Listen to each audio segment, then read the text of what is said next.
Maganda ka sana kaso mahirap ka. Kaya yung ganda mo, mababasura lang kung hindi mo gagamitin. Mag-isip ka naman ng maayos, May. Sawang-sawa na si May sa mga sinasabi ng kanyang ina. Paulit-ulit na lang at napapagod na siya. Nanay niya ito pero hindi niya maintindihan ang mga pananaw sa buhay. Nay, wala po akong pakialam. Hindi po ako magpapakasal sa matandang yon para sa pera. Para niyo na rin po akong binubugaw. Katwiran ni May sa kanya. Pinipilit kasi siya nito na magpakasal sa may-ari ng lupa kung saan nagsasaka ang mga magulang niya. Tauhan lang ni Alejandro sina May at ang kanyang mga magulang. Mahirap pa sila sa mahirap. Kung hindi sila kakayod, hindi pa makakakain. 7 silang magkakapatid. Hanggang grade 6 nga lang ang natapos ni May kahit gusto niya pang mag-aral. Hindi na siya pinag-aral ng mga magulang at pinilit na magtrabaho. Gusto niya namang makatulong sa mga kapatid pero hindi niya naman gusto na isakripisyo ang sariling pangarap. Naging kasambahay siya sa bahay ni Alejandro. Batid niyang mahilig ito sa mga babae na tipong sa isang linggo nasa 3 iba't ibang babae ang nakikita niya. Kahit inaalok si May ng kasal, hindi siya mangmang para hindi malaman na ganoon din ang mararanasan niya sa matandang iyon. Ano ba? Ginto na, pero lalayo ka pa. Naiinis pang sabi ng kanyang ina. Matanda na naman yon, kaunti na lang ang ilalagi sa mundo. Umiling si May. Hindi niyo po ako mapipilit, kahit ihiga niya pa ako sa maraming pera. Nay, iniisip niyo ba talagang makakabuti sa akin o gusto niya lang pong masira ang buhay ko? Nay, manyak yung Alejandro na yon. Katawan lang po ang habol sa akin. Nanlaki ang mga mata ng kanyang ina. Kung pakakasalan ka naman, di ba? Ang mahalaga, kasal kayo. Saka kapag naging asawa ka niya, responsibilidad mo naman talaga yon. Ibibigay mo rin naman talagang katawan mo sa mapapangasawa mo. Napailing si May. Tumulo na ang mga luha niya. Hindi yun ang kanyang gusto, pero pinipilit siya ng kanyang ina. Walang sinasabi ang kanyang stepdad pero alam niyang gusto rin ito na maikasal siya kay Alejandro. Kaya naman, kahit mahalaga sa kanyang mga kapatid, nagplano na siya ng paglalayas. May nakausap na siyang kaibigan. Kasambahay ito sa malaking mansyon sa Maynila at may alam ito na pwedeng tuluyan at maging trabaho niya roon. Ate May, aalis ka? Saan ka pupunta? Tanong ng kanyang kapatid na nagising. Nanlaki ang mga mata ni May. Huwag ka maingay. Maglalayas ako. Bumahan naman ang gulat sa mukha nito. Ate, magagalit si nanay at tatay. Saka paano kami ate? Iiwan mo kami? Namuo agad ang mga luha ni May. Pasensya na. Pasensya na talaga pero hindi ko kasi talaga gusto na maikasal kay Alejandro. Niyakap naman siya ng kanyang kapatid.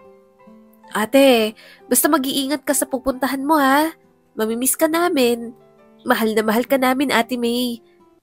Marahan siyang tumango. Mga kapatid niya lang ang nakakaintindi sa kanya. Mabuti pa ang mga ito, mas kinokonsidera ang nararamdaman niya. Kaya kapag naging okay na lahat at lumipas na ang problema, babalik siya muli at tutulungan ang mga kapatid. May, sa wakas, nakarating ka na. Ano, hindi ka naman naligaw? Tanong ng kanyang kaibigan. Umiling naman si May. Hindi naman. Salamat talaga, Erin. Nakatakas na ako. Sana hindi nila ako masundan dito.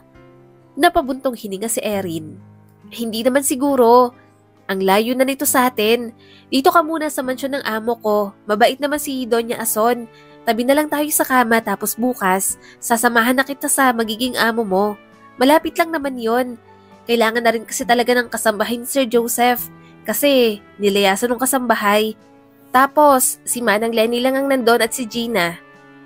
Tumango na lang siya. Wala naman siyang pinipiling kahit anong trabaho.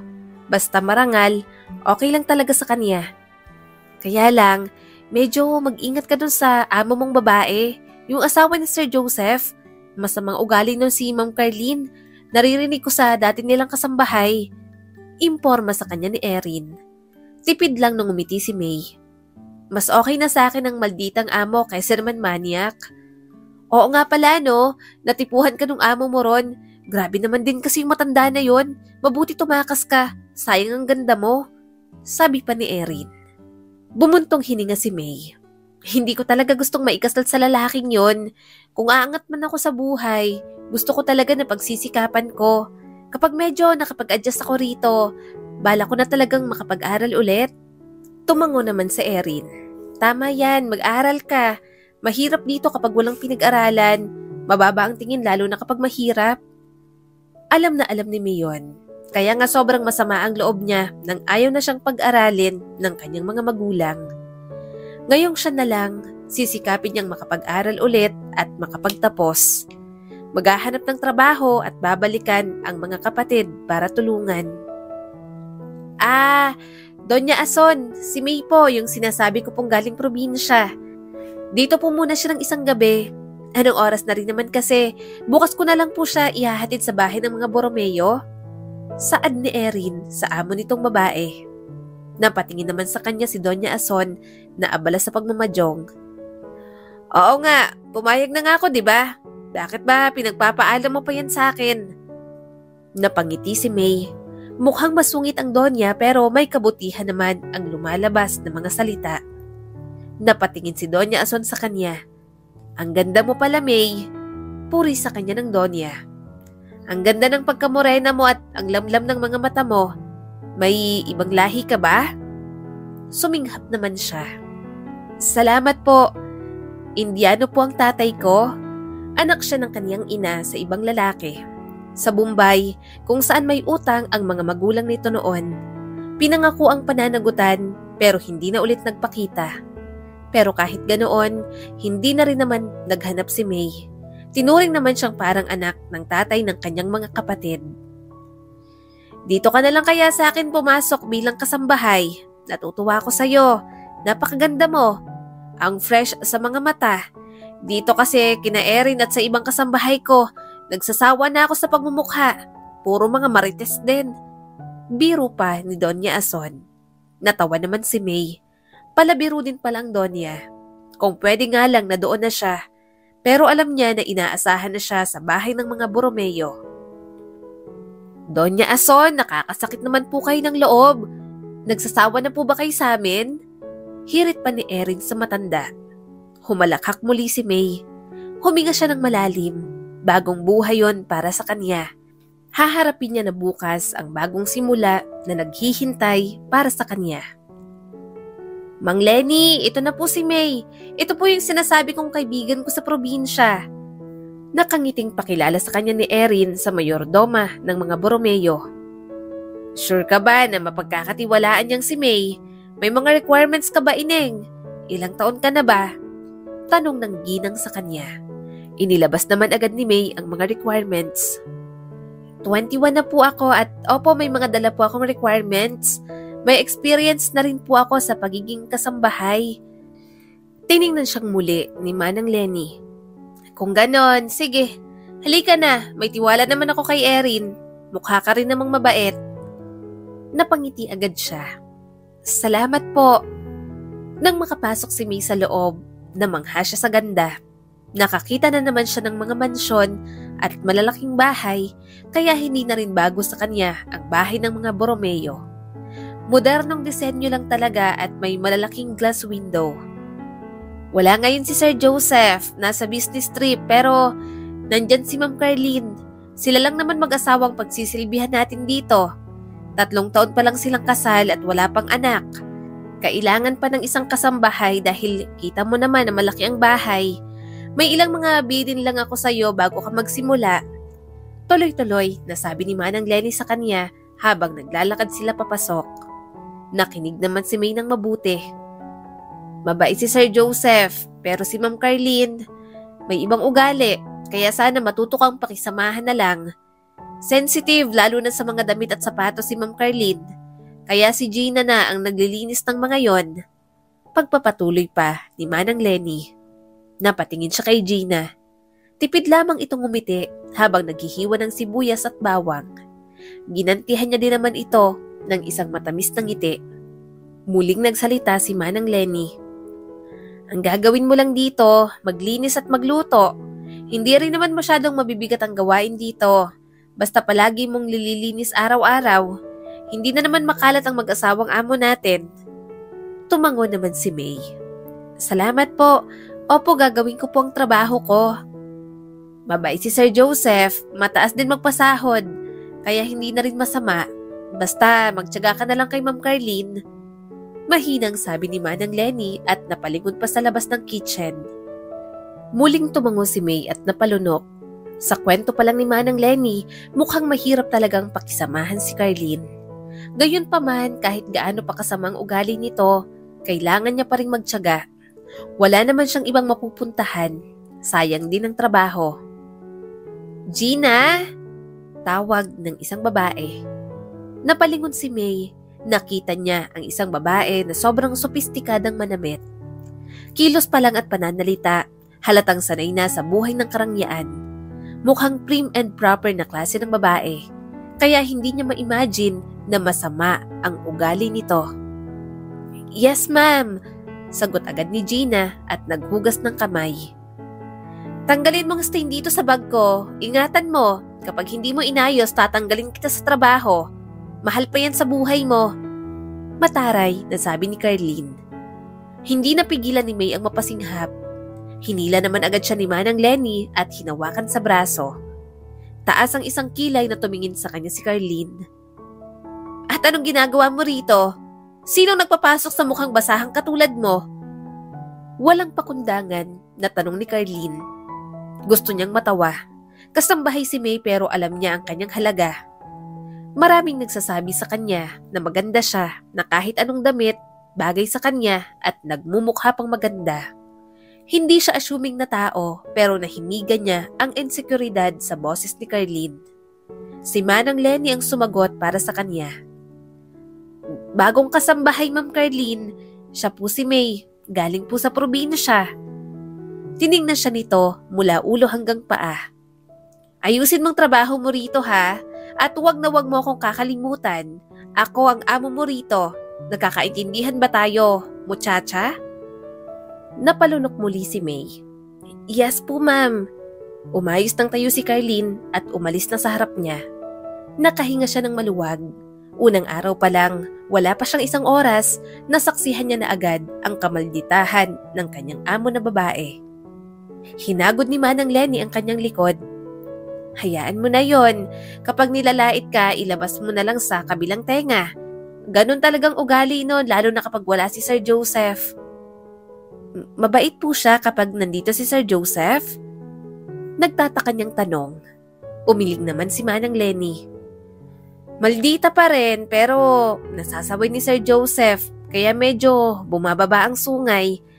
Hindi ko nga alam dyan kung anong nagustuhan ni Sir Joseph. Maganda lang naman pero sa buti ng kalooban kahit katiting, wala talaga. Pero wala tayong magagawa, siya ang pinakasalan ng amo natin.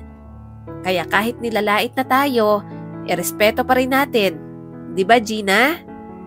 Tumango naman si Gina. Tama ka, Manang. Huwag mo nang isipin pa yun, May.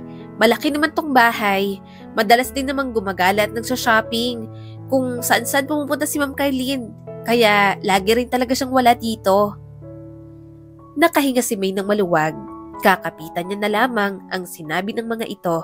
Nandoon din naman talaga siya para magtrabaho, kaya gagawin niya na lang. Kung si Alejandro nga na bastos at malagkit ang tingin sa kanya, napagtiyagaan niya. Si Carlene pa kaya na masamang ugali? Hindi lang naman ito nakasalamuhan niyang masamang ugali. Sasanayin niya na lang talaga ang kanyang sarili. Sa mga lumipas na araw, nagsimula na siyang magtrabaho. Nalaman niya rin ang itsura ni Joseph. Napatingin siya sa wedding picture ng mga ito. Hindi naman sobrang gwapo ng asawa ni Carlene, pero mukhang malakas pa rin ang dating at matangkad. Mukhang malinis din sa katawan o dahil nadadala lang ng maputing kutis. May mga ganong klase talaga ng mga lalaki.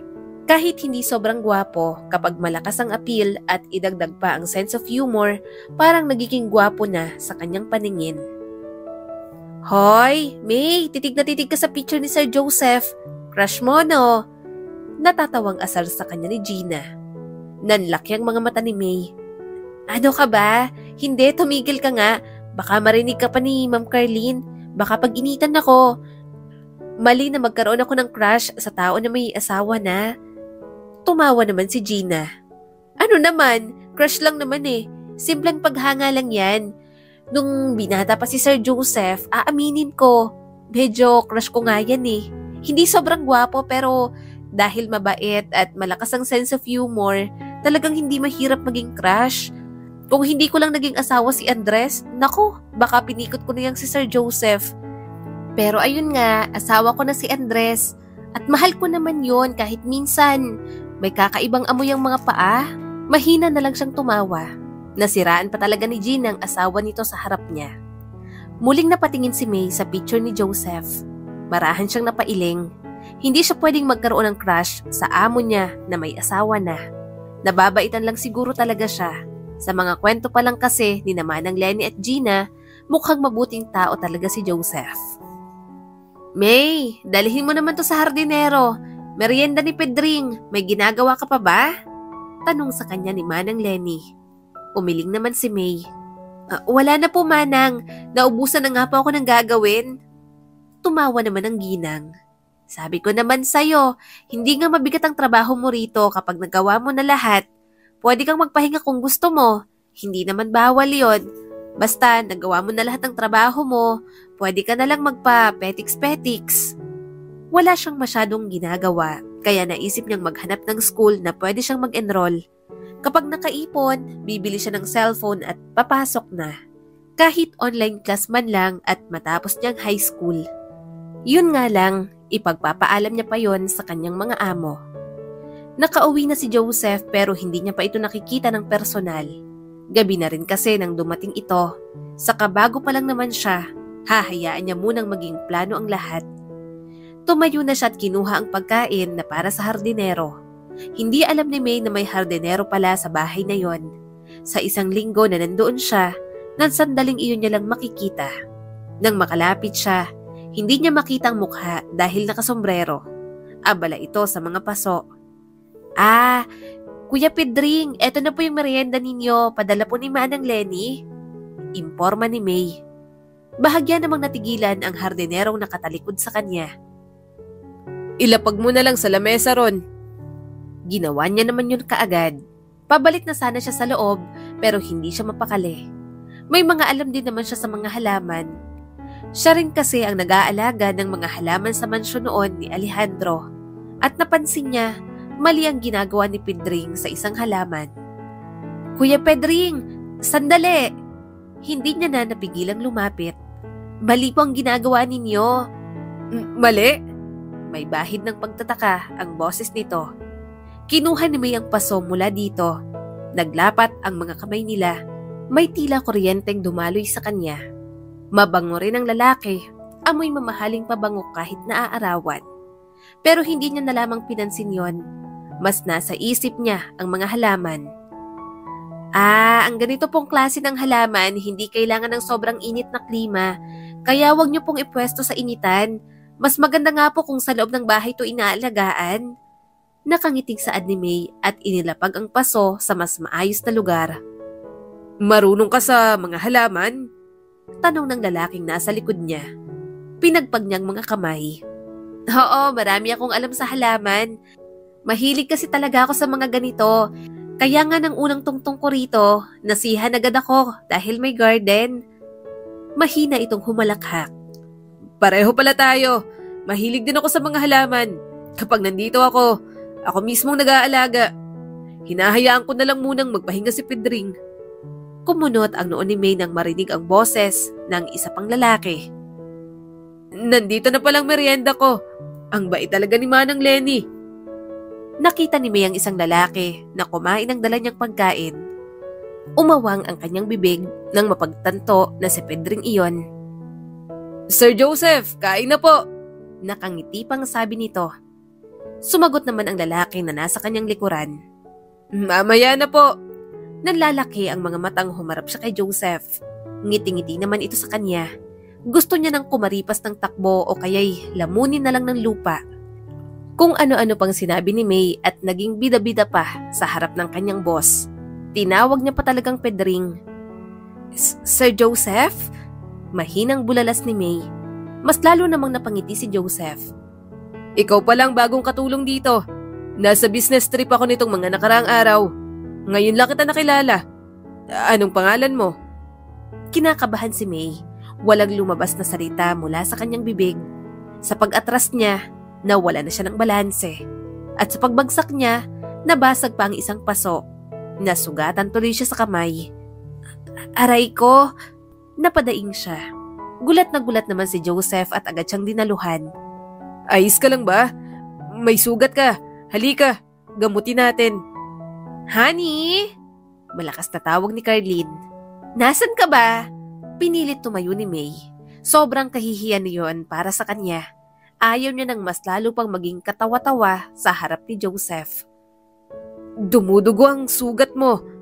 Marahang saad ng lalaki at akmang hahawakan ng kamay niya. Hinawakan naman agad yun ni May at siya na mismo ang pumigil sa pag-agos ng dugo. Nawala sa kanyang atensyon ni Joseph nang hawakan ito ni Carlene. Honey, ano ka ba naman? Kauuwi mo lang pero mas gusto mong kabanding ang mga halaman mo kaysa sa akin? Nakangusong saad ni Carlene sa asawa nito. Sumagot naman si Joseph.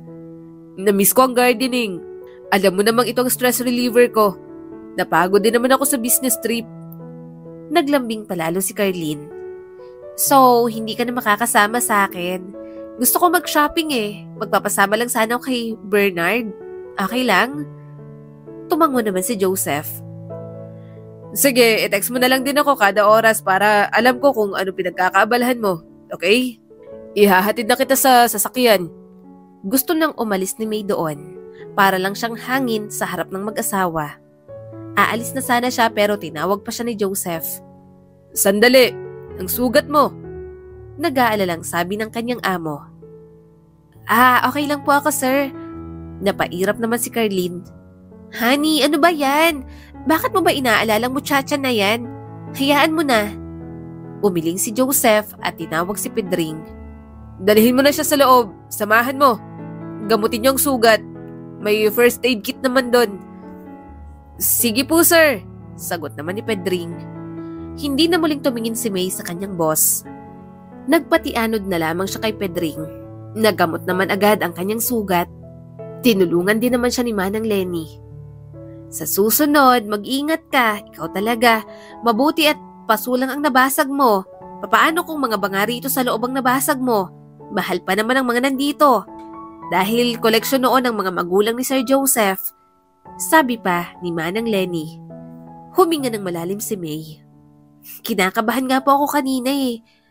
Akala ko pagagalitan po ako ni Sir Joseph. Napagkamalan ko pa po na si Kuya Pedring kanina. Mahinang tumawa ang ginang. Hindi ka pagagalitan nun. Mabait si Sir Joseph sa lahat. Maunawain din kaya wala ka dapat ikabahala. Pero syempre, tao rin naman siya't nagagalit. Kaya iwasan mo na lang din ang paulit-ulit na pumalpak. Tumango naman si May. Opo. Pagkatapos gamutin ang kanyang sugat, bumalik na siya sa trabaho. Nakasalubong niya na naman si Joseph na papasok sa loob. May ayos ka na? Tanong sa kanya nito. Natigilan siya sa paglalakad. Alam niyo po ang pangalan ko? Mahinang tumawa si Joseph. Oo, sinabi ni Manang Lenny. Okay na bang sugat mo? Patingin nga. Kahit masakit, yun na naman ang tila kuryenteng dumaloy sa kanyang balat. Tiningnan nitong mabuti ang sugat niya. Para kay Joseph, wala yung mali siya. Pero parang sa kanya, tila mayroon talaga. Agad niyang binawi ang kamay. Okay na po ako, sir. Naiwan naman sa ere ang kamay ni Joseph at agad naman itong ibinaba. Okay, basta kapag may naramdaman ka pang kakaiba dyan, sabihin mo sa akin ha.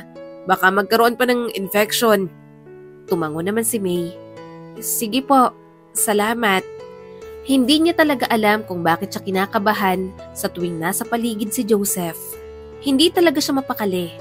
Pakiramdam ni May, kapag nasa malapit na naman ang kanyang amo, hindi niya maiiwasang magkamali. May, dalhin mo tong kape kay Sir Joseph. Nasa library lang siya. Utos sa kanya ni Manang Lenny. Nanlaki naman ang mga mata ni May. Po, pwede po bang kayo na lang? Umawang ang bibig ng ginang. Anong ako na lang? Kung kurutin kaya kita sa singit mo, dadalhin mo lang naman tong kape kay Sir Joseph. Ayokong ako ang magdala, sumasakit ng mga tuhod ko kakaakyat. Si Gina naman may ginagawa pa sa walk-in closet ni Madam Carlene, kaya ikaw na lang ang magdala. Bakit ayaw mo? Hindi agad siya nakasagot. Kasi po, nahihiya po ako, Manang. Saan? Tanong pa nito. Dahil ba sa nangyari noong nakaraan? Huwag ka nga sabing mag-alala, wala lang yun kay Sir Joseph. Sige na, dalhin mo na yung kape sa library. Kanina pa niyang hinihintayan. Wala siyang nagawa kundi dalhin na ang kape kay Joseph. Nasa tapat pa lang siya ng pinto ng library, nakailang hugot siya ng malalim na hininga. Sobrang lakas ng tibok ng kanyang puso. Sir Joseph? Marahan siyang kumatok sa pinto. Sumagot naman ang kanyang amo. Pasok ka, bukas yan. Binuksan niya agad ang pinto. Naabutan niyang abala sa laptop si Joseph. Nang makalapit siya, parang nakalimutan niya ng huminga. Halos murahin na ni May ang sarili nang nanginig ang kamay niya pagkalapag ng kape. Ayos na ba talaga yung kamay mo? Bakit parang nanginginig yan? Nag-aalalang tanong ni Joseph. Tinago naman agad ni May sa likod ang kanyang mga kamay. Ayos na po, hindi naman po sobrang lala. Ngumiti naman si Joseph sa kanya. Umiwas siya ng tingin, sinisikap na hindi makuha ng mga ngiting yon. Napatingin siya sa mga libro, may nakakuha ng kanyang atensyon. Mahilig ka magbasa? Tanong ni Joseph sa kanya. Napalingon ulit si May dito. Opo, gusto ko pong magbasa kasi pakiramdam ko po, mas natututo po ako. Tumayo naman si Joseph at kumuha ng ilang libro sa bookshelf nito. Yung iba, English fiction pero may mga Tagalog din naman. Mayroon din ditong libro para sa personality development at improving public speaking. Gusto mong hiramin? Suminghap agad si May. Talaga po? Pwede po? Tumango si Joseph at ibinigay sa kanyang 3 libro. Oo naman, pwedeng-pwede. Kapag nandito ako, pwede kang pumasok tapos humiram ulit ng mga panibagong libro kapag tapos ka na sa mga to. Nabasa ko na naman ang lahat ng nandito. Nasasayang kung nakatambak lang. Ayoko rin namang ibenta dahil parang collection ko na rin. Namangha na naman si May. Kaya siguro mukhang matalino si Joseph. Mukhang magaling din humawak ng negosyo. Parang ang daming kaalaman ng kanyang amo. Hindi niya maiwasang mainggit. Marami rin sana siyang alam kung hindi siya napagkaitang mag-aral. Nakapagtapos ka ba sa college? Sa palagay ko, hindi ka magtsatsagang maging kasambahay kung nakatapos ka sa pag-aaral. Sabi pa ni Joseph. Nahihiya siyang tumango. Opo, hindi po ako nakapagtapos. Hanggang grade 6 lang po ang tinapos ko pero bata pa po ako. Kaya kapag may pagkakataon gusto ko pong ituloy ang pag-aaral ko kahit hanggang high school lang po. Tiningnan siyang mabuti ni Joseph. Mukha ka namang matalino, May. Gusto mo na bang mag-aral ngayon? Tumango naman si May. Opo, yun din po ang ipapaalam ko sana sa inyo. Na kung pwede habang kasambahay po ako rito, mag-aaral po sana ako. Pero wag po kayong mag-alala. Online classes lang po muna ang kukunin ko at matagal pa naman po yun. Baka sa 1 taon pa po. Mag-iipon muna po ako kasi po may bayad po yung mga online class. May tipid ng ngiti sa mga labi ni Joseph. Hindi mo na kailangang mag-ipon. Ngayong taon ka na rin magsimula. Bibigyan kita ng scholarship. Hindi siya makapaniwala sa kanyang narinig. Hindi pa siya tumatagal sa trabaho. Hindi rin siya lubos na kilala ni Joseph. Kaya namamangha siyang binigyan siya nito ng scholarship.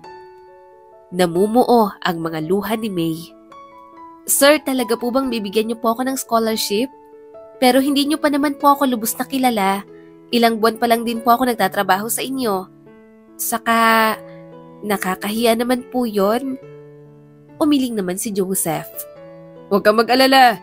Itabi mo na lang ang mga sahod mo rito bilang katulong. Hanggang college, sagot ko ng pag-aaral mo. Hindi ko naman iniisip na trabaho nyo rito ang maging katulong. Para sa akin, pamilya ko kayo. Kasama lang sa bahay. Maaga rin kasi akong naulila kaya bawat nakakasama ko sa bahay, tinuturing ko talagang pamilya. Hindi ko kayo tinuturing na utusan. Saka normal na naman sa akin ang magpaaral. Kung hindi mo natatanong, ginawa ko ring scholar ang 3 anak ni Manang Lenny. Lahat sila tapos na sa pag-aaral at nagtatrabaho na sa kumpanya ko. Yung 2 na sa ibang bansa na. Nananatili lang si Manang Lenny na magtrabaho dito dahil tumatanaw lang ng utang na loob. Hinahayaan ko na lang. Humigpit ang hawak ni May sa mga libro. Hindi siya makapaniwala sa labis na kabaitan ni Joseph. Kulang ang mga salita para ilarawan ang kabutihan ng kanyang amo. Hindi na siya nagtataka kung bakit palagi itong pinagpapala. Napakagatlabi si May para pigilin ang pagluha. Salamat po Sir Joseph. Nahihiyaman po ako pero malaking tulong po sa akin ang scholarship na ibibigay ninyo. Tumawa naman si Joseph. Walang anuman. At huwag ka na rin magpo at opo sa akin. Nakakatandang pakinggan. 27 pa lang naman ako. Kung makapagpo ka, kulang na lang, imaano mo ko. Umatras yata lahat ng luha ni May. Umalpas ang tawa sa kanyang bibig. Hindi niya inasahang mapapatawa siya sa biro na yon. Paglabas ng library, naiwan pa rin ang saya sa sistema ni May. Hindi matanggal ang ngiti niya habang dinadala sa silid ang mga libro. Habang tinititigan niya yon na babalot ng kagalakan ng kanyang puso, nananabik na siyang basahin ang mga libro kapag wala siyang ginagawa. Oh, bakit parang masaya ka? Parang kanila lang matatai ka na nang utusan kitang magdala ng kape kay Sir Joseph. Pansin ni Manang Lenny. Napanguso naman siya para pigilan ang pagngiti. Manang naman, hindi po. Si Sir Joseph po kasi sinabi niya po sa akin, bibigyan niya raw po ako ng scholarship. Pag-aaralin niya raw po ako. Nakwento niya po na siya rin daw po ang nagbigay ng scholarship sa mga anak ninyo. Tumango naman si Manang Lenny at gumuhit ang ngiti sa mga labi nito. Oo nga, siya nga. Mabuti naman at pag-aaralin ka niya. Hindi ba sinabi ko sa iyo mabait nga si Sir Joseph? Kaya hindi kita maintindihan kung bakit takot na takot kang humarap sa kanya. Natahimik si May. Hindi naman siya takot. Palagi lang talaga siyang kinakabahan kapag nasa malapit ito. Takot siya sa paraang iiwas na lang siya dahil sa kakaibang dulot ni Joseph sa kanyang sistema. Gayunpaman, hindi na lang papansinin ni May yon. Ang mahalaga sa kanya, makakapag-aral siya ulit. Tama talaga ang desisyon na ipaglaban ang kanyang karapatan. Mabigat man ang kalooban niyang iwan ang mga kapatid, may nangyari namang maganda sa kanyang buhay. Hindi na siya makakasal kay Alejandro, mas gaganda pa ang kanyang kinabukasan. Pero lahat ng yon, tila nagiging malabo kay May nang matuntun siya ng kanyang ina at ni Alejandro. Nay, usal niya pagkabukas ng gate, sabay tingin kay Alejandro. May, talagang naglayas ka pa?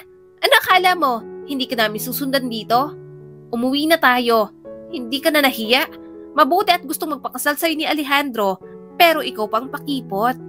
Matalas ang boses ng kanyang ina na bumalot sa katahimikan ng umaga. Nagulat si May nang mahigpit siyang hinawakan ng kanyang ina sa braso. Ayaw niyang sumama. Nagsisimula na siya ng bagong buhay doon. Hindi siya nito mapipilit na pakasalan si Alejandro. Pilit na nagpumigla si May. Hindi ko po siya pakakasalan, Nay.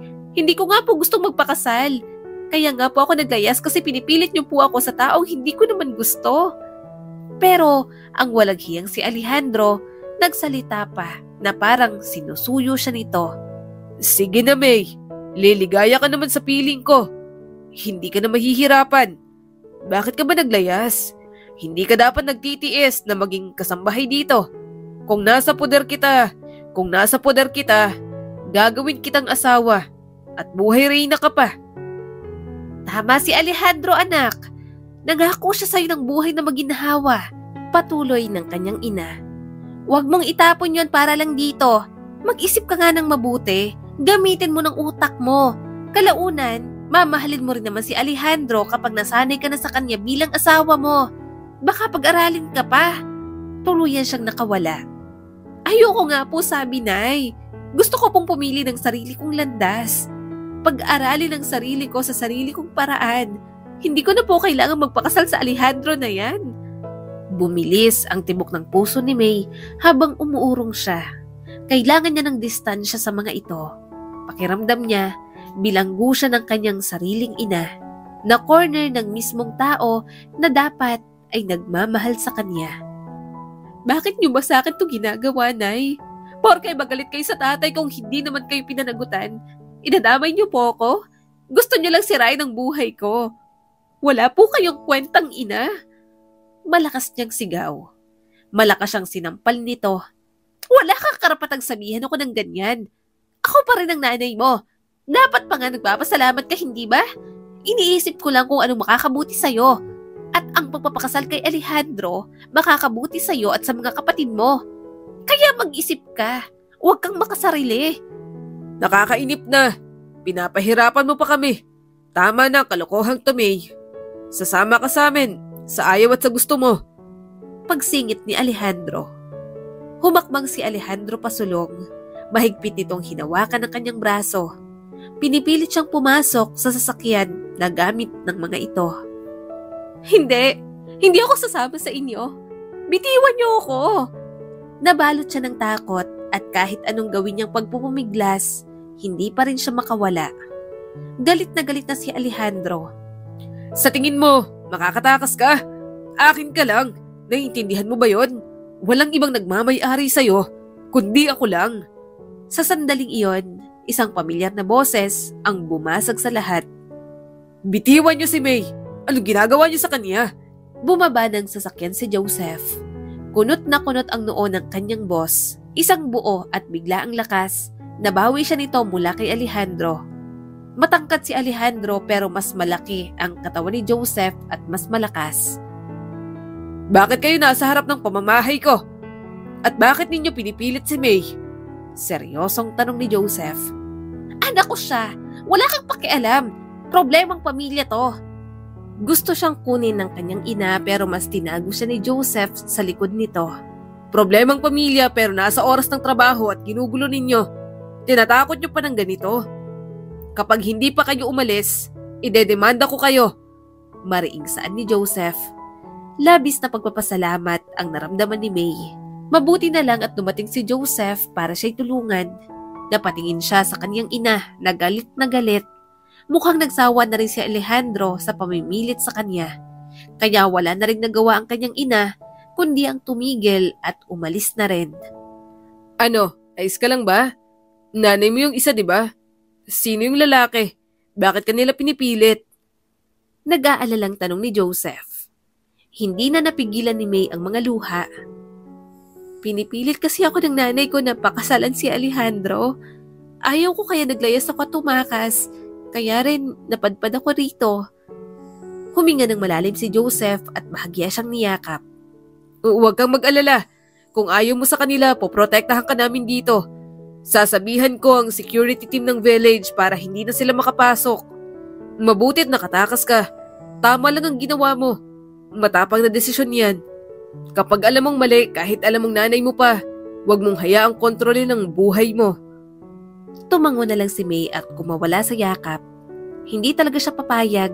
Marami pa siyang pangarap at hindi ang pagpapakasal kay Alejandro ang nakikita niyang paraan para maabot ang lahat ng yon. Pagkatapos ng pangyayari na yon, naging malapit sila ni Joseph sa isa't isa. Lihim din na nahuhulog palalo ang damdamin ni May para sa kanyang amo. Pero alam niyang bawal yon. Maling-mali, kaya nililimitahan niya ang kanyang sarili. Okay ka lang ba? Bakit parang hindi ka mapakali? Tanong sa kanya ni Gina. Napasinghap naman si May. Ayos lang ako, Gina. Pwede bang ikaw muna ang magdala ng kape kay Sir Joseph? Natatai lang ako. Ha? Teka lang. Hindi na pinatapos pa ni May si Gina. Umalis na agad siya sa kusina. Nakahinga siya ng maluwag. Hanggat maaari, iniiwasan niya munang makausap si Joseph. Titigilan niya muna lahat. Pipigilan niya lang at baka sakaling humupa agad ang kanyang damdamin. Ano ba? Natatawang tili ni Carlene habang nasa pool kasama si Joseph. Binilisan ni May ang paglalapag ng pagkain ng mga ito. Ayaw niyang makita yon. Hindi sana si May ang magdadala ng mga pagkain pero marami pang ginagawa si Manang Lenny at si Gina. Napilitan tuloy siya na gawin yon. Sumulyap ulit si May sa kanyang mga amo. Minsan, Naririnig niyang palaging nag-aaway ang mag-asawa. Hindi niya alam kung anong dahilan pero alam niya naman na palaging ugat ng away si Carlene. May mga ginagastos itong luho na mukhang ayaw ni Joseph. Pero pagkatapos naman ng mga away, pagkatapos nun, bati na ulit ang dalawa. Maya-maya'y umahon na si Joseph. May, kumusta ka? Parang hindi kita madalas makita. Sinubukan niyang hindi mapatingin. Ayos lang po, busy lang po sa mga gawain dito sa bahay at nag-aaral na po ako. Kinuha nito ang tuwalya at nagpunas. Mabuti naman, nag-aaral ka ng mabuti. Masaya ako marinig yan. Pero, bakit gumagamit ka pa rin ng po at opo kapag kausap mo ako? Nag-usap na tayo tungkol dyan, hindi ba? Sorry po, wala sa hulog na saad ni May. Mahinang humalakak si Joseph. Bukas, ipagtimpla mo ako ng kape. Gusto ko, ikaw ang magdala. Saka, natapos mo na bang mga hiniram mo sa aking libro? Tumango naman si May. Oo, binasa ko na lahat. Pati mga note mo sa bawat libro, nabasa ko lahat. Ramdam ni May ang titig ni Joseph sa kanya. Kung ganon, bumalik ka na ulit sa library. Pahihiramin ulit kita ng mga libro. Nahihiya siyang tumango. Sa pagkakataong yon, naging matapang na si May. Tumingin din siya kay Joseph. Napangiti naman agad ang kanyang amo. Walang mali siya sa mga mata nito. Purong pagkakaibigan lamang ang hangad. Samantalang siya, kung ano-ano na ang tumatakbo sa isipan. Honey, bakit ka umahon? Ayaw mo na bang mag-swimming? Tanong ni Carlene sa asawa nito. Umupo naman si Joseph sa upuan. Ayoko na, kakain na lang ako rito. Umahon ka na kapag ayaw mo. Babantayan na lang kita. Pinagdaruan ni May ang mga kamay. Sige po, Sir Joseph. Babalik na po ako sa loob. Marami pa po akong gagawin.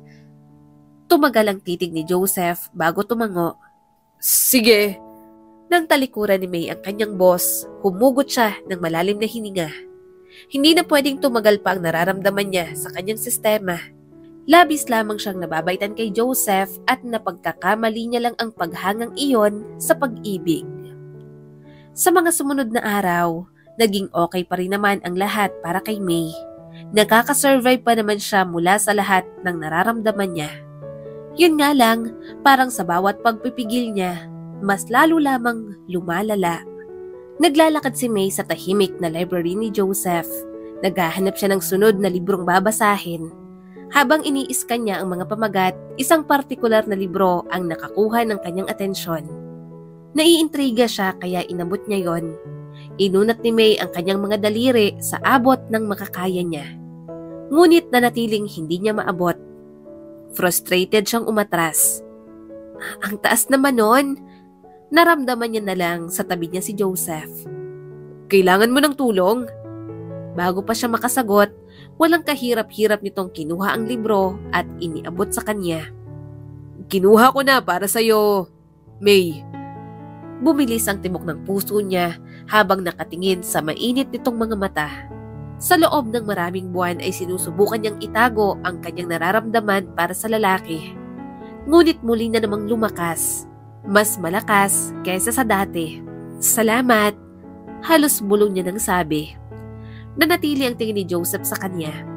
Iniiwasan mo ba ako, May? Bakit ganon? Hindi ako manhid para hindi mapansin ang ginagawa mo. Sabihin mo sa akin kung anong problema. Basta naging busy ako, Sir Joseph. Nauutal niyang sabi. Hindi makatingin ng diretsyo sa mga mata nito. Lumambot ang ekspresyon ni Joseph at humakbang papalapit. Pakiramdam ko, hindi naman talaga yan ang dahilan mo. Masyado ba akong malupit na amo at hindi ka na mawala ng gawain sa bahay ko? Sabihin mo sa akin, may nagawa ba akong mali sa'yo, May? Bago pa siya makasagot, humakbang palalo si Joseph at siniil siya ng magiliw na halik sa labi. Tila tumigil ang oras. Gulat ang dumadaloy sa kanyang mga ugat. Gusto niyang magpadala pero itinulak niya pa rin si Joseph. Sir Joseph, hindi, malito. Tinakpan niya ang kanyang bibig. Kumunot ang noo nito sa pagkalito at umatras. I'm sorry, hindi ko dapat. Hindi na mahanap ni Joseph ang mga tamang salita. Labis ang pagtibok ng puso ni May. Pinaghalong kaba at kaguluhan ang bumabaha sa kanyang isipan. May asawa ka na. Mali ang ginawa mo. Ayokong maging kabit. Hindi ko pinangarap yon. Sorry. Sagot niya at nanginginig ang boses. Maid mo lang ako. Hindi dapat to nangyari. Bawal to. Naghahanap ng kasagutan ang mga mata ni Joseph. Mahal mo ba ako, May? Lumandas ang mga luha sa mga mata niya. Hindi niya kayang sagutin yon. Umiling si May. Maling-mali na mahalin niya si Joseph. Alam ko at nararamdaman ko. Seryosong sabi ni Joseph. Pero hindi ko kayang magpanggap na wala akong nararamdaman para sa'yo. I'm sorry sa nagawa ko. Alam kong mali. Kalimutan na lang natin yun. Kasalanan ko. Pinunasan ni May ang mga luha. Tama si Joseph. Dapat nilang kalimutan yon. Pareho silang nagkaroon ng damdamin sa isa't isa. At pareho lang din nilang pinipigil yon. Ayaw din nilang makasakit ng damdamin ng ibang tao. Pagkatapos ng pagyayaring yon, hindi na alam ni May kung ano ang dapat na gawin. Tumakas siya noon kay Alejandro para lang hindi maikasal. At anong ipagpapalit niya? Maging kabit? Magmahal ng taong nakatali na sa iba? Napayuko si May, paulit-ulit siyang inuusig ng konsensya. Habang tumatagal siya roon, mas lalo lamang siyang hindi makapag-isip ng maayos. Kaya kahit mahirap, paghahanap na lang siya ng ibang trabaho. Gusto mo na rito magtrabaho sa akin, May? Tanong ni Doña Ason sa kanya. Tumango naman siya agad. Opo, sana. Magpapaalam lang po ako sa mga Borromeo. Abala rin sa pagzuzumba si Doña Ason. Sige, welcome ka naman palagi rito. Hulaan kong dahilan mo. Hindi mo kayang pagtiyagaan si Carlin, ano?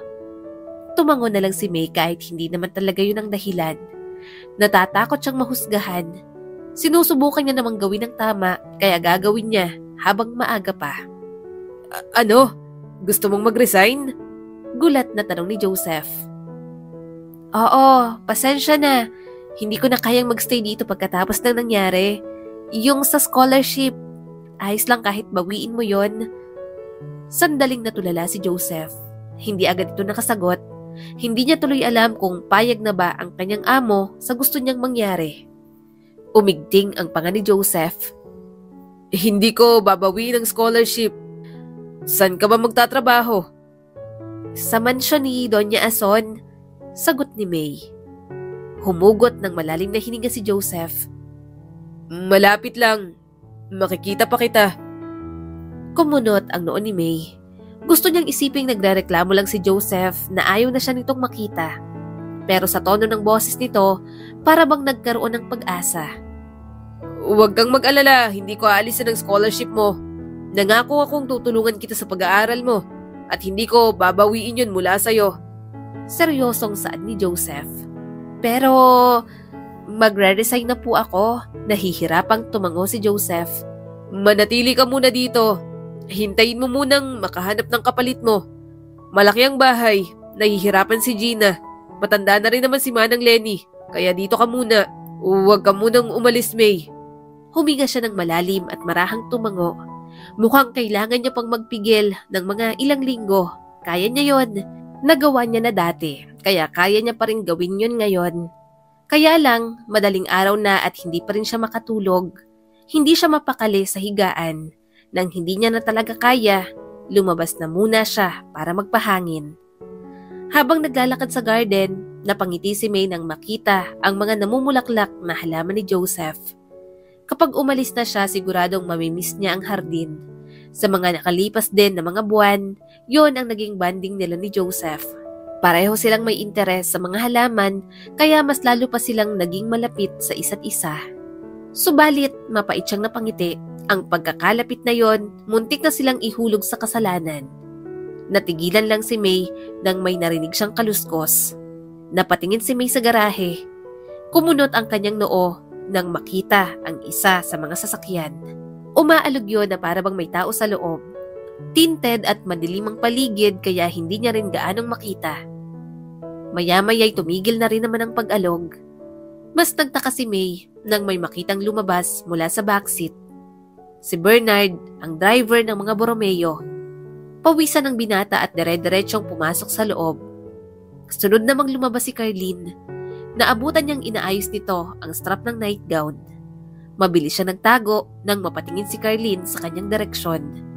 Hindi niya alam kung anong dapat isipin, pero hanggang sa makabalik sa kwarto at makatulugan niya na, yun pa rin ang nasa isipan ni May. Hoy, May! Bakit natutulala ka kay Bernard? Ikaw Pangaasar sa kanya ni Gina. Hindi naman siya nakasagot agad. Wala, may iniisip lang. Ilang taon na bang driver si Bernard dito? Sumagot naman si Gina. 3 taon na yata, basta ilang buwan lang pagkatapos ng kasal ni na Sir Joseph at Ma'am Carlene, na-hire na bilang driver yung si Bernard. Hindi kasi marunong magmaneho si Ma'am Carlene ng sasakyan. Palagi rin namang busy sa trabaho si Sir Joseph. Kaya kapag gumagala si Ma'am Carlene, si Bernard talagang driver. Iba talaga ang kutob ni May, kina Carlene at Bernard. Parang may mali pero hindi pa siya sigurado. Hindi pwedeng gawing batayan ang nakita niya. Bukod doon sa pagitan nilang 4, parang sila ang nagkasala ni Joseph. Nahulog ang damdamin nila sa isa't isa kahit bawal at mali. Kaya hindi niya rin talaga maituloy ang hinala niya kay Carlene sa kanyang isipan kasi alam niyang guilty din naman siya. Pakiramdam ni May, i-justify niya lang ang mali niyang ginawa sa pamamagitan ng paghahanap ng mali kay Carlene. Asus, hindi na matanggal ang titig kay Bernard. Crush mo talaga, no? Sa bagay, gwapo naman talaga. Bagay kayo. Pilit pa ni Gina. Natawa na lang si May. Ano ka ba? Hindi nga, no? Lahat na lang ba ng titingnan ko, crush ko na? Paano kaya kapag si Kuya Pedring ang tingnan ko? Crush ko na rin ba yon? Pareho silang tumawa. Patuloy pa rin ang pangaasar ni Gina sa kanya kay Bernard. Napailing na lang siya. Maya-maya pa ay pumasok si Joseph sa kitchen. Sino may crush? Tanong nito bigla, sabay tingin sa kanya. Tumawa naman si Gina. Eto po kasing si May, Sir Joseph. Crush po si Bernard. Nanlaki ang mga mata ni May. Gina, bakit mo pa sinabi yun? Wala naman siyang crush kay Bernard. Talagang nabanggit pa ni Gina. Napatingin siyang muli kay Joseph.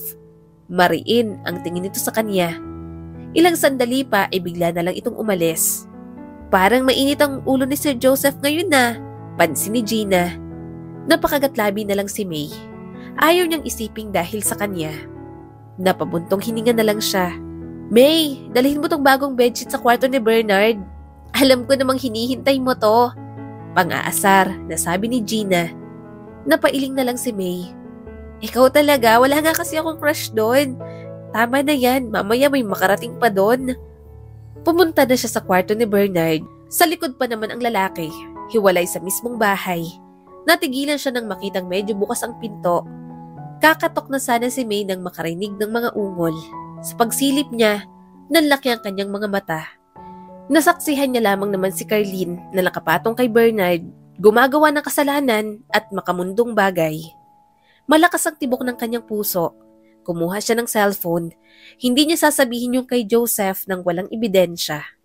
Maya-maya'y natigil na din naman ang dalawa. Pero na-record niya pa rin ang usapan ng mga ito. Ang tagal ng ganito. Wala pa ba, Carlene? 3 taon na. Nakakapagod maging driver mo lang. Akala ko ba madaling i-dispatch siya yung Joseph na yan? Tanong ni Bernard. Napairap naman si Carlene. Pwede ba? Huwag kang atat. Hindi pa ako pinapahawak ni Joseph sa negosyo. Ilang taon na ako nagsasabi sa kanyang bigyan ako ng posisyon sa kumpanya pero ayaw niya. Gusto niyang dito lang ako para makapag-focus sa pagbubuntis. Hindi naman niya ako mabuntis. Baog yatang pangit na yon. Hinawakan ni Bernard ang kamay ni Carlene. Kung tuluyan na lang kaya natin, mas madali yun. Umismid naman si Carlene. Mukha akong pera pero hindi ako ganyang kasama, no? Gusto ko lang maagaw ang kumpanya namin. Sa amin naman talaga dapat yun eh. Inagaw lang ng mga magulang ni Bernard noon. Sinamantalang mga magulang kong naghihirap. Napailing si Bernard. So ano? Hanggang patago pa rin tayo? Nakakapagod din kaya? Mapang-akit ang boses ni Carlene. Maghintay ka lang. Saka hindi ka naman lugi. Hindi na nga ako masyadong nakikipagsiping kay Joseph para i-reserve ang sarili ko. Natakpan ni May ang kanyang bibig. May natamaan siyang paso sa gilid. Sobrang higpit ng hawak niya sa kanyang cellphone. Sino yan? Tanong ni Carlene at tumayo. May? Napaatras siya. Ang sama mo. Masamang tao kayong dalawa. Napakabait ni Sir Joseph tapos ganito lang pala na pagtatraidor ang ginagawa niyo sa kanila. Tatakbo na sana si May pero bago pa siya makalayo, nahila na ni Carlene ang kanyang buhok. Aray! Bitiwan mo ako! Bernard! Kunin mong cellphone! Bilis! Malakas na sigaw ni Carlene. Pilit na kinuha yun mula kay May pero hindi niya ibinigay. Kinagat niya ang kamay ni Bernard kaya malakas siya nitong sinampal. Ikaw pa talagang nagmamatigas? Galit na sabi ni Bernard. Tulong! Tulungan! Tinakpan ni Carlene ang bibig niya. Manahimik ang babae ka. Nagpumigla si May. Talagang pinagtulungan na siya ng dalawa. Nang makatsyempo, nakawala siya sa hawak ni Carlene. Tumakbo siya palayo pero naabutan na naman ni Bernard. Naramdaman niya na lang ang hilo nang biglang may pinukpok sa kanyang ulo. Bigla na lang siyang bumagsak at nawalan ng malay.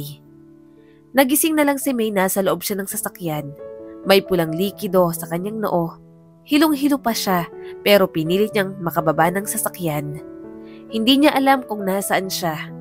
Nakita niya sina Carlene at Bernard na nag-uusap. Ano ba? Ang tagal naman ng mga tauhang sinasabi mo. Anong gagawin natin dito kay May? Kailangan natin dispatchahin to para hindi masira ang mga plano natin. Bakas ang frustration sa boses ni Carlene. Walang hiyang mga magulang ni Joseph. Sinigurado talagang hindi ako makakapaghabol sa kayamanan nilang ipinamana kay Joseph. Mga tuso rin. Isa pa yang si Joseph. Mag-asawa na kami pero tinanggalan ako ng karapatan sa mga ari-arian niya. Kung hindi ko naman gagawin yon, hindi magtitiwala at magpapakasal sa akin. Nagtuloy-tuloy na si May sa paglalakad. Kailangan niyang makatakas. Kailangan niyang masabi kay Joseph ang totoo. Maya-maya, narinig niya ang mga mura ni Bernard. Walang hiyang babae! Nakatakas na! Ano? Natatarantang sigaw ni Carlene.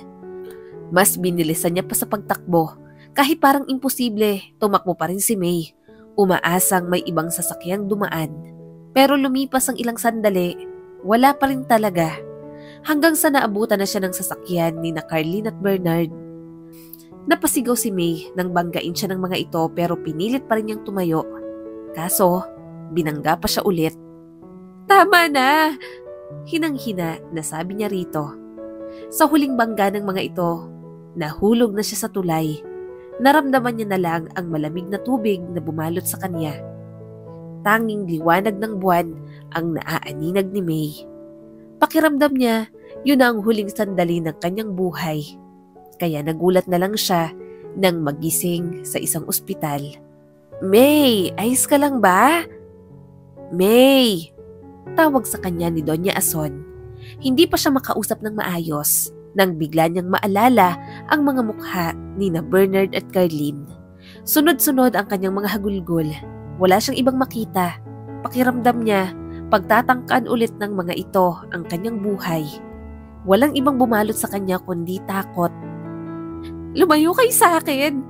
Lumayo kayo! Tama na! Malakas niyang sigaw. Tumawag naman agad ng doktor at nurse si Doña Ason. Kumalma siya nang biglang may itinurok sa kanya. Habol niya ang kanyang hininga. Ilang sandali pa, nakatulog siyang muli. Sa sunod na pagising, bahagya na siyang kumalma. Pero nang malaman niyang naapektuhan ng malala ang kanyang mga paa, hindi niya na napigilang umiyak. Hindi na siya makalakad. Niyakap siya ni Doña Ason. Huwag kang mag-alala. Pagbabayarin natin ang gumawa sa'yo nito. Mabuti na lang at nakita ka ng driver ko nang tumalsik ka sa tulay. Nakita ka niya't nilangoy para makaligtas. Akala namin talaga hindi ka na mabubuhay. Halos hindi niya na maramdaman ang pulso mo nang isugod ka sa ospital. Bigla niyang naalala si Joseph. Doña Ason, si Joseph po, delikado po siya kay Carlene. May masamang plano po ang asawa niya sa kanya. Sila po ng kabit niya ang gumawa nito sa akin. Kumunot ang noon ni Doña Ason. Ano? Si Carlene ang gumawa sa'yo nito? Sinasabi ko na nga ba, walang magandang gagawin ng babaeng yon. Nang mga panahong nakaratay ka rito, pumunta sa akin si Joseph. Tinanong kung sa akin ka na ba namamasukan. Sinabi kong hindi, na wala ka sa akin pero hindi ko sinabi ang nangyari sa'yo. Gusto kitang ingatan dahil nga alam ng driver ko na may nagtangka sa buhay mo. Wala akong tiwala kahit kanino. Hinawakan niya ang kamay ni Doña Ason. Puntahan po natin si Joseph. Delikado po siya kina Carlene at Bernard. Dapat niya pong malaman ng totoo. Hindi lang po siya niloloko ni Carlene. May balak din po siya sa kumpanya ni Joseph. Tinugon naman agad ni Doña Ason ang kanyang pakiusap. Nagplano na sila na kitain si Joseph. Kaya nang makita siya ng lalaki sa ospital, nagulat ito at labis ang lungkot nang makita ang kalagayan niya. Anong nangyari sa'yo? Nauutal na tanong ni Joseph at lumuhod sa harap ng kanyang wheelchair. Wala siyang ibang nasagot kundi ang umiyak. Nandun pa rin ang takot. Hindi mawala sa kanyang isip ang ginawa ng dalawa. Mahigpit siyang niyakap ni Joseph. Bigla kang nawala. Hinanap kita. Kahit kay Alejandro, hinanap kita dahil inisip ko, baka sapilitan ka na namang kinuha ng mga yon. Pero wala ka. Nagpunta ako sa probinsya ninyo. Nakilala ko ang mga kapatid mo. Pero simula nang maglayas ka, hindi ka pa raw bumabalik doon. Sobrang nag-aalala ako sa iyo, May. Tumulo na rin ang mga luha ni Joseph. Pero mga luha niya pa rin ang nagawa nitong punasan. Hindi ko na kaya. Sobrang hirap na. Ikaw na talagang mahal ko. Hindi ko na kayang lokohin ang sarili ko at ang asawa ko. Makikipaghiwalay na ako kay Carlene. Umiling si May at mahigpit na hinawakan ang kamay nito. Please, lumayo ka sa kanila. Matagal ka nang niloloko ni Carlene. Simula pa lang, Joseph. Kumunot ang noon nito. Anong ibig mong sabihin? Hindi niya napigilan ang mga hikbi. Silang gumawa sa akin nito, Joseph. Kabit ni Carlene si Bernard. Nahuli ko silang magkapatong at pinag-uusapan ng masamang plano tungkol sa'yo. May ebidensya ko. Kinuhanan ko sila sa phone ko pero pinagtulungan nila akong dalawa. Sinubukan nila akong patayin. Nanginginig si May habang sinasabi yon. Tuwing naaalala niya, hindi na yata talaga matatanggal ang kanyang takot. Mahigpit siyang niyakap ni Joseph. Ramdam niya ang tensyon at galit sa buong katawan nito. Mga hayop! Pagbabayaran nilang ginawa nila sa akin at sa'yo. Mariing sabi ni Joseph. Umiling agad si May. Please, huwag kang lumapit sa kanila. Baka anong gawin nilang masama sa'yo. Umiling si Joseph. Hindi ako natatakot sa kanila. Hindi ako papayag na hindi sila managot sa ginawa nila sa ating dalawa. Kaya naman pagkatapos niyang makarecover, sinamahan siya ni Joseph at Doña Ason na mag-report sa mga pulis. May ginagawa na ring hakbang ang abogado ni Joseph para makasuhan pa sina Bernard at Carlene. Lahat ng yon ginawa lang nilang tahimik. Kaya ng oras na para sa paniningil, walang ideya ang dalawang nagkasala. Anong ginagawa mo rito? Natatakot na tanong ni Carlene nang makita siya sa bahay ni Joseph. Tumaas ang isang kilay ni May. Ikaw, anong ginagawa ng masamang tao na tulad mo dito? Hihilahin sana nito ang kanyang buhok pero biglang pumasok si Joseph sa loob ng bahay. Subukan mo pang saktan ulit si May. Madadagdagan ang kaso mo. Umatras si May nang hawak ni Joseph ang kamay niya. Para bang pinapangakuan siya na ito nang bahala. Dahil sa tulong ng therapist, nakalakad siyang muli pero hindi na katulad ng dati. Nakakatayo at nakakalakad man, paika-ika na lang siya at natatakot pa rin si Joseph na humarap siya kay Carlene. Sa tingin niyo ba ng kabit mo, hindi ko malalaman ang kawalang hiya ninyo? Mariing tanong ni Joseph. Pinagkatiwalaan kita, Carlene. Ipinaglaban kita sa mga magulang ko noon kahit labis ang pagtutol nila sa'yo. Halos magmakaawa na si Carlene. Honey, ano bang sinasabi mo? Mahal kita. Kung ano man ang sinabi sa'yo ni May, walang katotohanan yan. Gawa-gawa niya lang yan. Nang makita nito si Bernard, malakas nitong sinapak ang lalaki. Paulit-ulit at walang awa. Ito, para sa pang-aagaw ng asawa ko. Ito, para sa pagplano ng masama laban sa akin. At ito, para sa katarantaduhang ginawa niyo kay May. Joseph, ano ba? Tama na. Malakas na sigaw ni Carlene. Bumaling si Joseph kay Carlene at malakas itong sinampal. Napasinghap naman si May. Alam niyang hindi nananakit ng kahit na sino si Joseph. Nakilala niya itong masayahin at kalmadong tao, kaya nagulat siya sa pinapamalas nitong galit. Gayunpaman, hindi niya ito masisisi. Pinagkatiwalaan kita, Carlene. Niloko niyo ako. Matagal na. Simula pa lang at sa mismong pamamahay ko pa. Anong klase kayong mga tao? Binastos at sinaktan niyo ako. Gigil na sigaw ni Joseph. Pareho kayo. Sisiguraduhin ko mabubulok ay sa bilangguan. Maya-may narinig niya na ang pagdating ng mga pulis. Dahil sa malakas na ebidensya at buhay pa siya, diretso huli na ang mga ito. Pero pagdating doon, may mga naghihintay pang kaso para sa dalawa. Pilit na nagmamakaawa si Carlene kay Joseph pero hindi na ito muling nilingon ang asawa. Nang sila na lang ang naiwan doon, natahimik ang buong sala. Nakita niyang gustong lumapit sa kanya ni naman ng Lenny at Gina pero sa tindi ng nangyari, hindi na halos makakilos ang mga ito. Hinila siya ni Joseph at niyakap ng mahigpit. Hinayaan niya lamang yon. Alam niyang masakit para dito ang nangyari. Asawa pa rin ito si Carlene at minahal pa rin ang babae. Sa mga lumipas na buwan, tuluyan ang nabilanggo sina Carlene at Bernard. Inasikaso na rin ang annulment ng dalawa. Mas madaling nawalan ng bisa ang kanilang kasal dahil sa ginawa ni Carlene. Sure ka ba talaga? Bukid to, doon pang bahay namin no. Pwede namang sila na lang ang pupunta sa'yo. Nahihiyang sabi ni May. Umiling naman si Joseph. Ako ang hihingi ng kamay mo para sa kasal. Kahit naiinis ako sa nanay mo sa ginawa niya sa'yo noon, alam kong importante pa rin sa'yo lalo ng mga kapatid mo. Gusto ko pa rin namang makuhang basbas nila. At hindi ka nila kailangang ipilit kay Alejandro dahil mas mayaman pa ako ron. Napailing naman si May. Hindi naman perang habol ko sa'yo.